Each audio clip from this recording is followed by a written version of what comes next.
asalaamaaleykum waxtu wi nga xam ne moom laay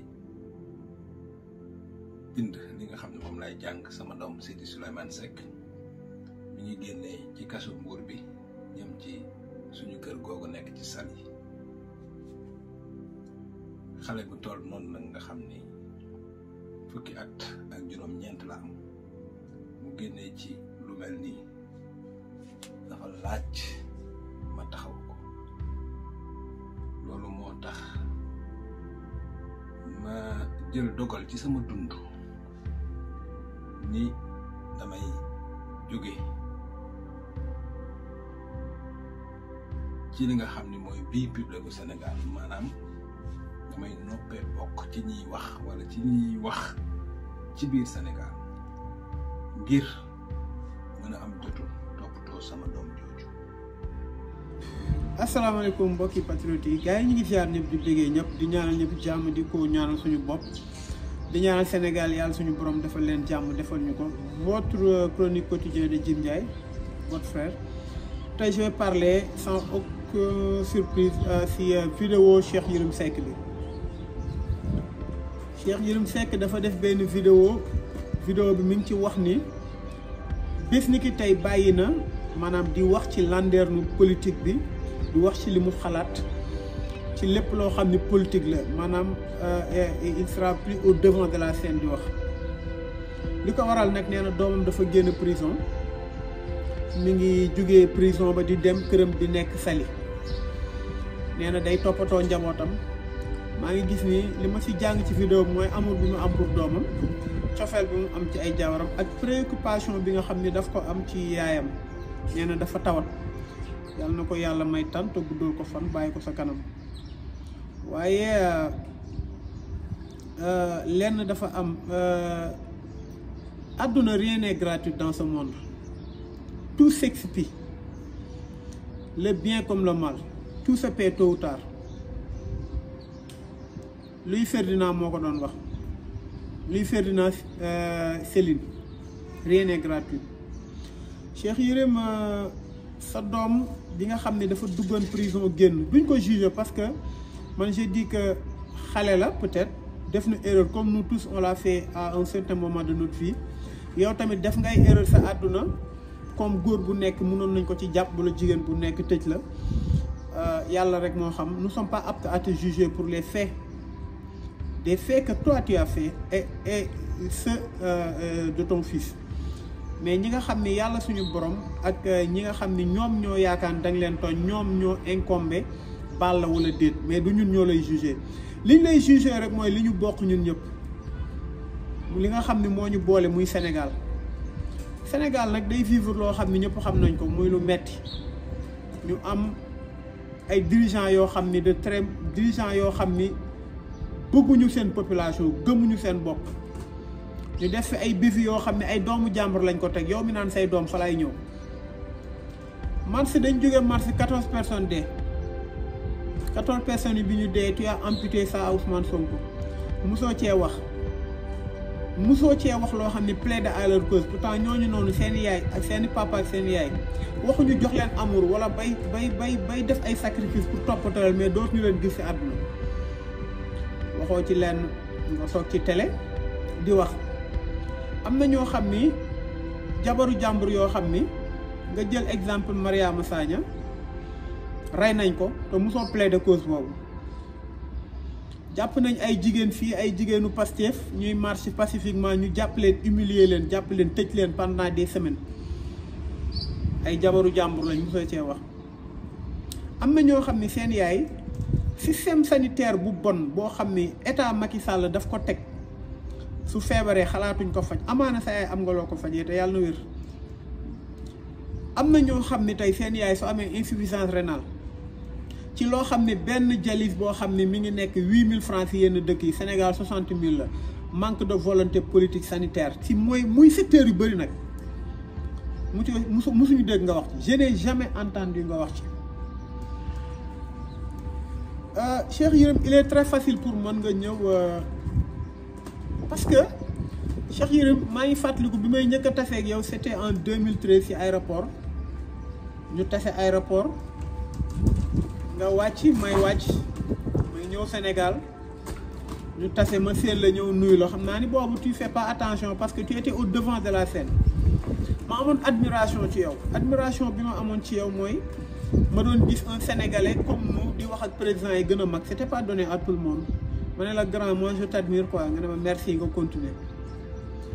mais bi ñu demee ba ci kanam ma xool Cheikh Yérim la personne quelqu'un de très mauvaise foi koo xam ni il n'est animé que par ses intérêts Kierkegaard daan na ko wax la vie n'est pas un problème à résoudre mais une réalité qui doit être vécue réalité bi nga doon dund nga xam ne li am solo mooy waxal nit lu ko neex defal nit propagande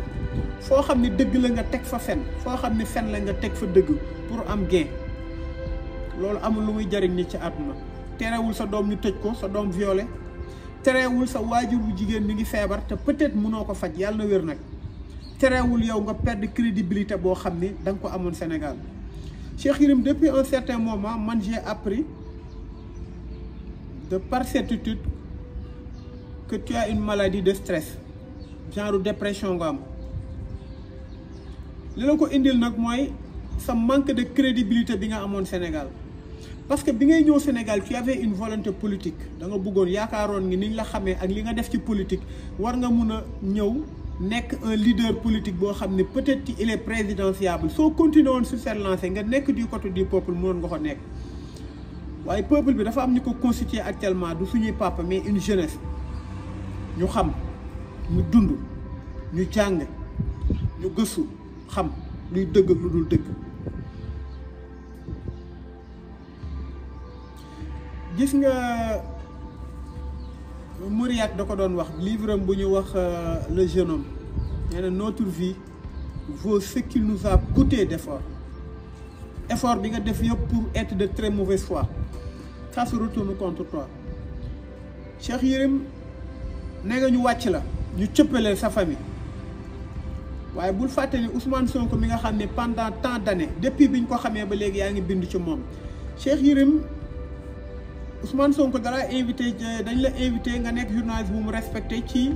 lancement livre la solution pour un Sénégal meilleur nga posé 3 questions yoo xam ne dafa refléter li nga gëm ci Ousmane Sonko li nga war a développer ci Ousmane Sonko ëllëg te après loolu lañ gis maanaam loo doon looy dundee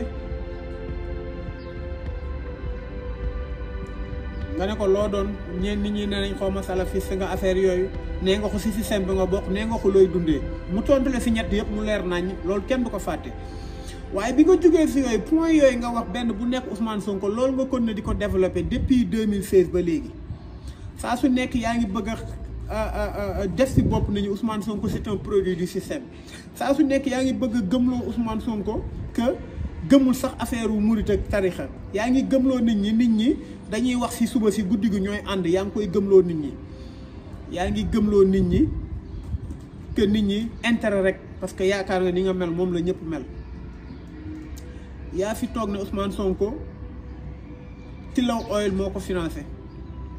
tu as une fois certifié nga Ousmane Sonko nga bind ko nga ne Karim Wade yónnee na ko ay millions ci campagne am yaa fi toog ne Ousmane Sonko ay mouvement terroriste ñoo koy financé toog nga fi problème 94 milliards yi nga ne Ousmane Sonko dafa bëggoon dóor gars yi dafa bëggoon corrompre gars yi pour gagner ci 11 milliards lépp lu ñaaw ci Ousmane Sonko teg nga ko toog nga fi yàggul nga ne le pouvoir warul tomber dans n'importe quelle main kon Ousmane Sonko pouvoir warul tomber Macky Sall foog mu xool ku muy jox pouvoir bi mais tu as face à toi une jeunesse déterminée très respectueux Cheikh Yérim dafa am loo xam ni nit soo koy dund da ngay xalaat yàlla da ngay seet yàlla ci li nga wax Cheikh Yérim tu es de très mauvaise foi am nga droit na nga retranché wu am nga droit baalu ak c'est li nga bind musa bind mais tu dois demander pardon au peuple sénégalais parce que dafa am lenn lu am Tolstoï da ko doon wax c'est un écrivain xam naa war nga ko xam mu ne de toutes les sciences que l'homme peut et doit savoir nee na le principal c'est la science de vivre de manière à faire moins de mal et essayer de faire plus de bien. Tu n'as pas saisi cette leçon. Par ton intérêt tu as fait trop de mal. nga yow cëppeewoo Ousmane Sonko ay doomam di dégg nga toog ne Adji Sarr ak Ousmane Sonko yàlla rek moo xam li fa xew. Ça veut dire que yaa ngi incriminer Ousmane Sonko te xam nga liy dëgg tu es très intelligent parcours nga tu es très pertinent mais quand la pertinence est habillée d'un manque de bonne foi et d'une cupidité sans précédent, ça devient malhonnête. Tu es malhonnête. maa ngi jégalu ci kàddu yi léegi man je dis que tey munoo ñëw nit nga ne ok jeex na damay dem retranché wu dootu ñu ma dégg non tu as des choses à réparer. Tu as fait trop de tort parce que nag li ñuy xaar ci yow actuellement pas nga raccrocher parce que nag li nga wax su fekkee da nga bëgg a quitter landerneau politique pour protéger say doom pour protéger sa famille mais nee nga da ngay ibbi cabinet pour di bind. Ça veut dire que de mauvaise foi même ni su ñëwee ne la bindal ma di nga ko bindal muy dëgg muy lu dul dëgg gi moo nekkagul ci yow tey actuellement la vérité nekkul ci yow parce que livre Macky Sall bi bind nga ci lu bëri jàpp nga ci lu bëri ci bind bi. Nous le savons tous xam nañ ko bu baax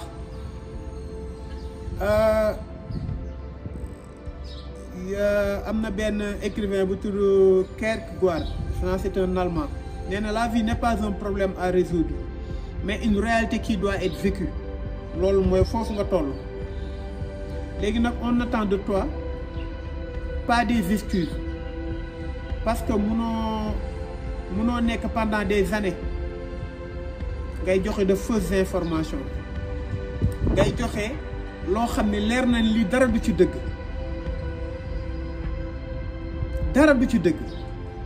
lu ne waxal nga ko Ousmane Sonko lu ne jéem nga ko toog nga sax ne man Macky Sall laa faral maa tey waaye dafa am yoo xam ne ci àdduna kii moo koy Delavigne moo ko doon wax neen chaque pas dans la vie est un pas vers la mort.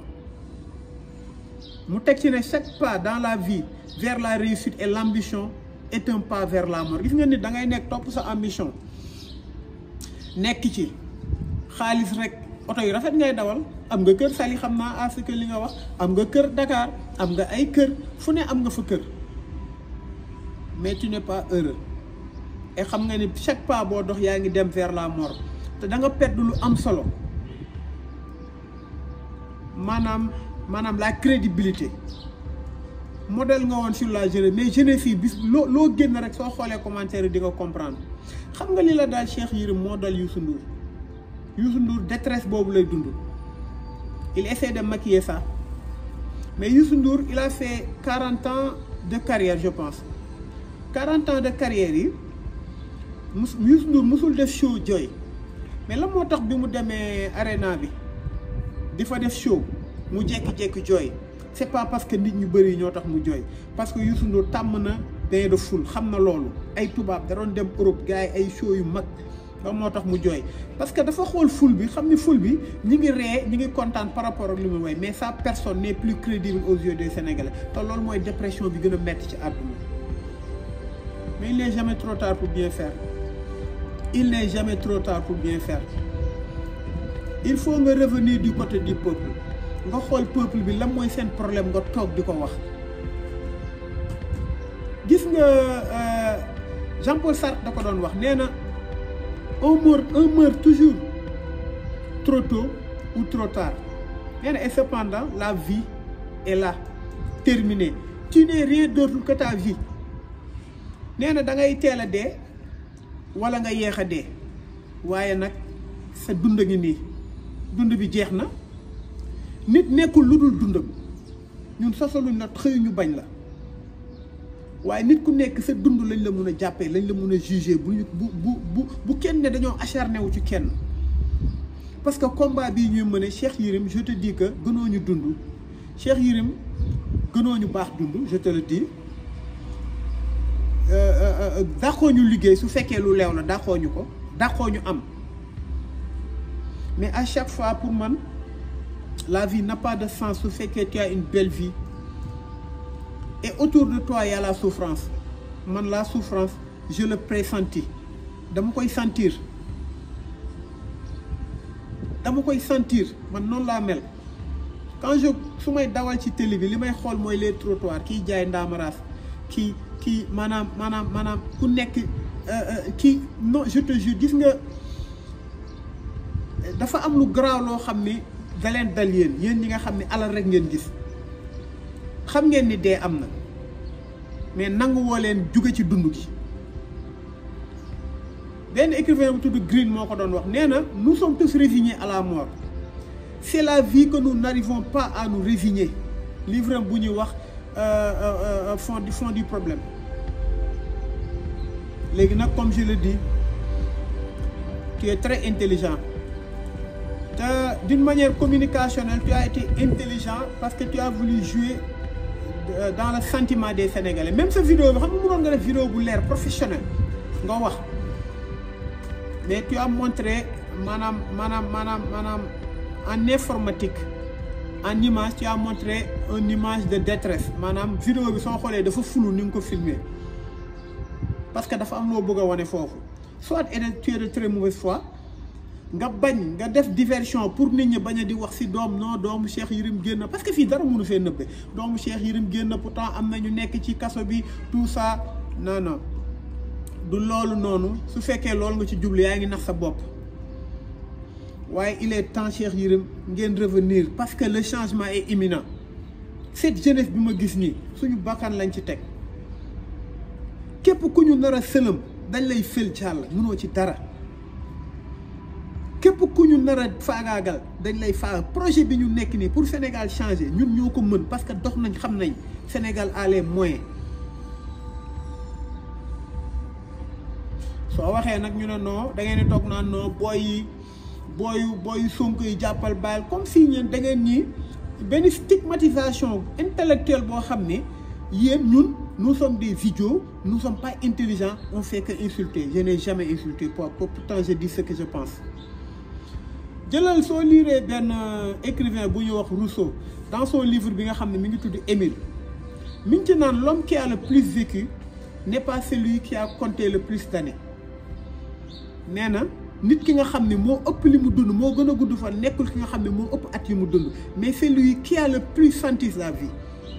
c'est lui qui a le plus senti la vie nee na ki nga xam ne moo mag mooy ki nga xam ne bis bu mu dund mi ngi sentir vie boobu di compatir li nga xam ne moo xew ci kii di xool souffrance bi nga xam ne moom la nit ñi am di xool lu injuste mu topp di xool mu nekk ci côté peuple bi on ne peut pas être impartial dans une vie soit on est du côté de la vérité ou du côté du mensonge loolu moo am tëddee njaaxaanaay amul ci àdduna à un moment soo nekkee ci digg bi dëgg nekk nii fen nekk nii su fen nekkii réprimer fen bi dem ci côté vérité bi su vérité amee soril fen bi dem ci côté vérité bi loolu mooy dëgg kon li am ni yëpp ngeen di gis c'est le fruit d'un travail sincère ñu am leader boo xam ne dañ ko fonk mu wan ñu loo xam ne boobu ba léegi yéen a ngi xool mënoo leen ko waxal dara pourtant vous vous entêtez à parler vous vous entêtez à mentir et c'est extraordinaire sa détresse bi nga nekk la on l'a compris avant tu es dans un état de dépression très avancé peut-être jël nga leçon ci li nga xam ni am na fi yëpp su fekkee yaa ngi xool nga xam ne mbiru yàlla mi ngi ci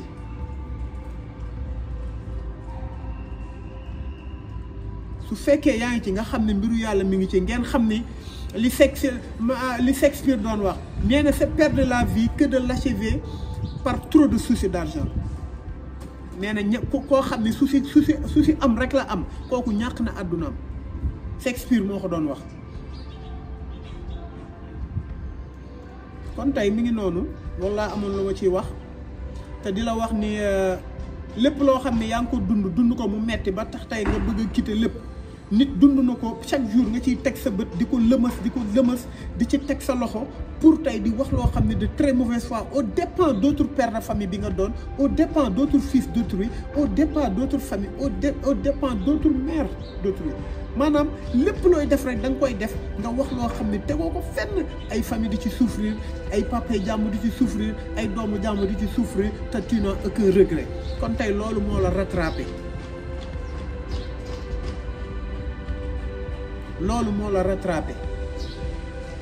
li ñuy xaar ci yow nag moom laay tëjee bugguma guddal li ñuy xaar ci yow mooy nga repentir doo def li ngay def yëpp ba pare nga ne baal leen ma ak ñu baal la nga dem non affaire ça marche pas comme ça non Green moo ko doon wax nous sommes tous résignés à la mort du noonu lay tëddee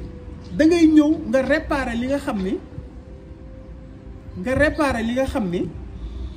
yow yàq nga ko ni nga ko mën a réparer tu te repens pas nga yàq ay affaire teg ko fa li nga waxoon ci Ousmane Sonko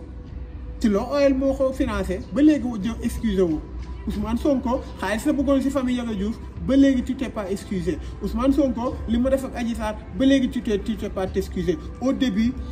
ni nga meloon mooy da nga doon wax sa xalaat mais nga dem ba site internet bi nga xam ni bëri woon nañu koy déglu muy Dakaractu mu dem ba kenn mënatu ko xool ndax ñiy xool loolu c'est la jeunesse et la jeunesse avec Ousmane Sonko et la jeunesse a compris que tu es un manipulateur mon cher nga dem ba yow amatoo benn li nga xam ne mooy sa métier mooy ngay analyser ñuy dégg ñu naan kii kat li mu wax dëgg la kii li mu wax war nañ ci jaar nga dem ba soo commencé wax ñu ne cam loolu dépression la la indil bu metti dépression bu metti kon tey mi ngi noonu liñ doon wax rek li ma doon wax laay répété li Sénégal doon wax nee na à toi de bien vivre et songe que chaque jour est à lui seul une vie Sénégal moo ko doon wax c'est un écrivain livre mi ngi tudd Lettre à Lucilius lire ko yooyu da nga ko war a lire livre politique la bu kii il faut lire la philosophie même des hommes intègres et des hommes sincères nee na à toi de bien vivre et songe que chaque jour est à lui seul une vie nee na defal tout nga dund lu baax sa àdduna te nga xam ne bis bu nekk dund la parce que bis bu nekk mun nga ci yàq dund nit waxal nga nit dara mu dem xaru benn fan nga ko wax benn simili bu ndaw mu xaru yàq nga deru nit mu dem xaru yàq nga deru nit mu tas mu féem tas mu jóge fa am problème ba faaw yàq nga deru nit doomam tekketul dara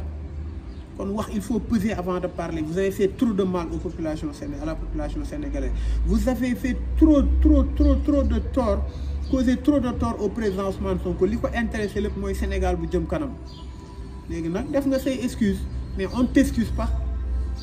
on va pas t'excuser moi personnellement je vais pas te su fekkee man ci excuse laa bokk man je t'excuse pas parce que j'étais entendu du tellement d'insincérité tellement de choses de mauvaise foi nga nekk jàkkaarloo di wax